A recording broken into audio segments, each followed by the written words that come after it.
This is the 2015 Kia Soul.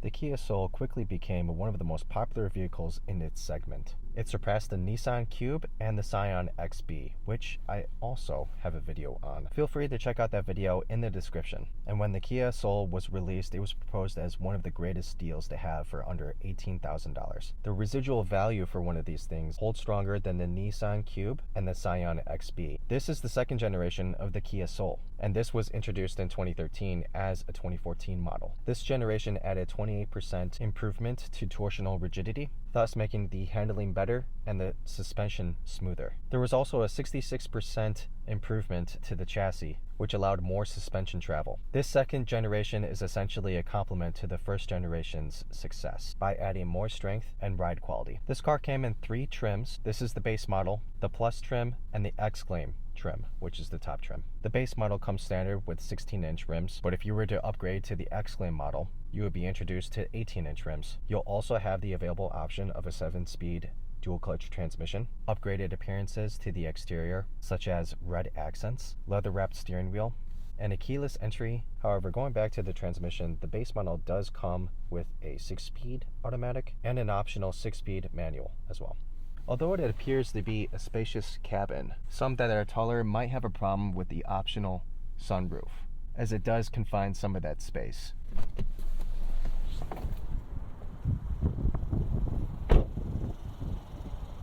Adding to the size and shape of the vehicle, its distinct boxy design makes it hard to ignore.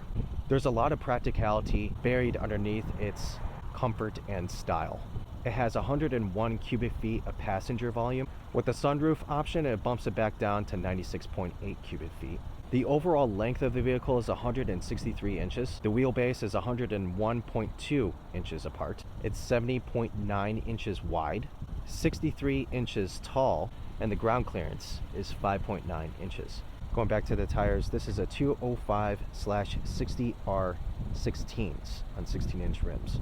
For a base model, these wheels are still stylish, and it doesn't sacrifice ride quality as well.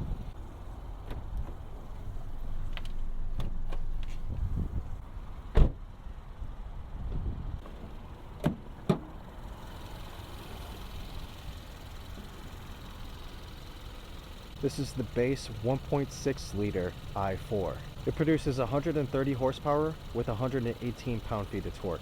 This gives you 24 city, 30 highway, and 26 combined.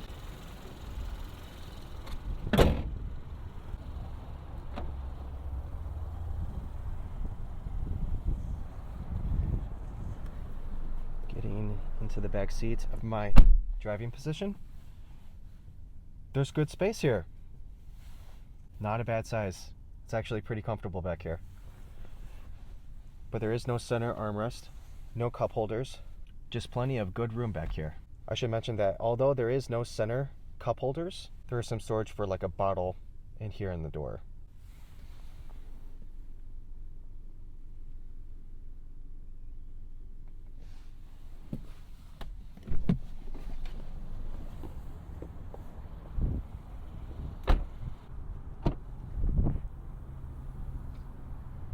There is a decent amount of space here in the cargo area. When the back seats are up, this is 24.2 cubic feet of volume. But when the seats are folded down,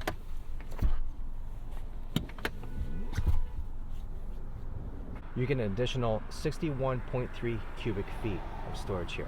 And for a small car of this size, this is really good. Also, I do want to mention about the color of this car as well. This is called Latte Brown. Can't get it in this color anymore. I don't know about you guys, but I really like this color. Comment below if you think this is a good color or if you don't like it.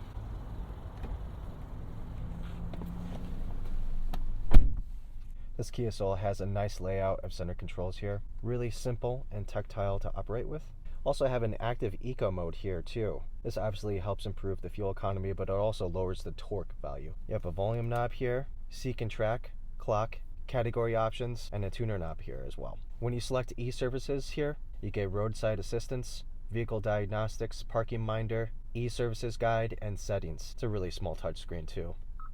Also, the small screen is your backup camera as well. You put it in reverse.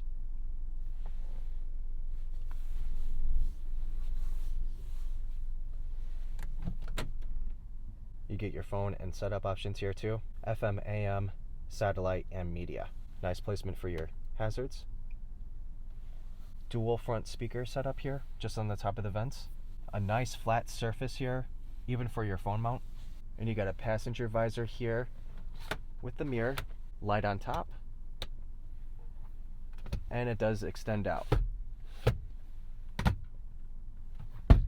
You have a good size center armrest here with decent sized storage in the middle. Glove compartment area that is actually pretty deep. 2 center cup holders here, while you also have additional storage in the door. There is an auto function for the window on the driver's side, but not when you pull it up. The layout on the steering wheel is so easy and functional. Let's see what the horn sounds like. Really small horn.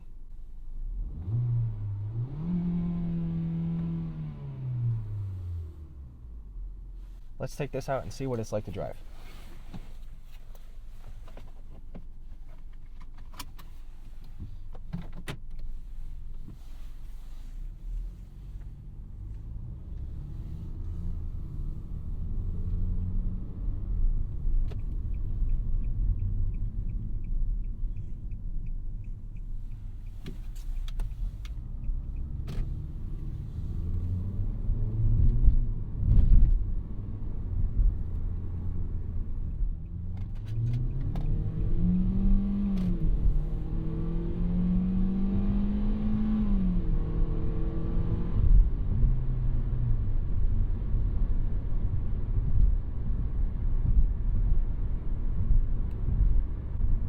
The ride quality of this car is pretty good.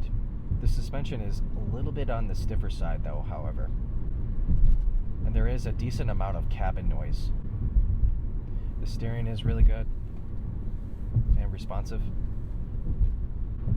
But I will say that the power on this thing is adequate at best.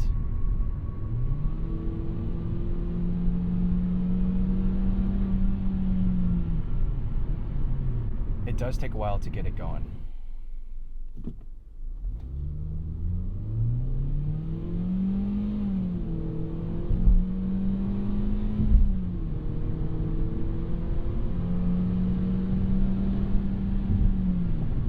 And that's 60.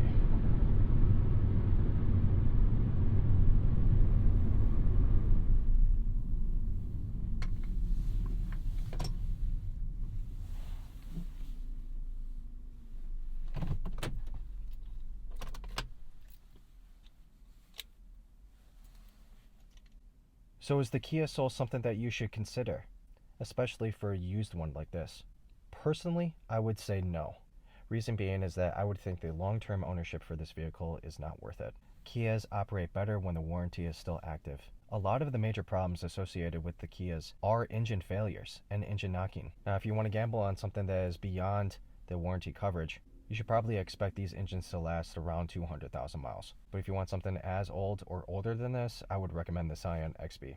Now, the Scion does have its own set of problems, but a catastrophic engine failure is not one of them.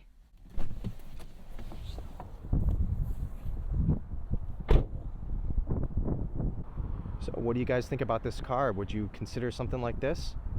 Do you like it, dislike it? Let me know in the comments of what you think about this car. As always, guys, thank you so much for watching, and I'll see you in the next one.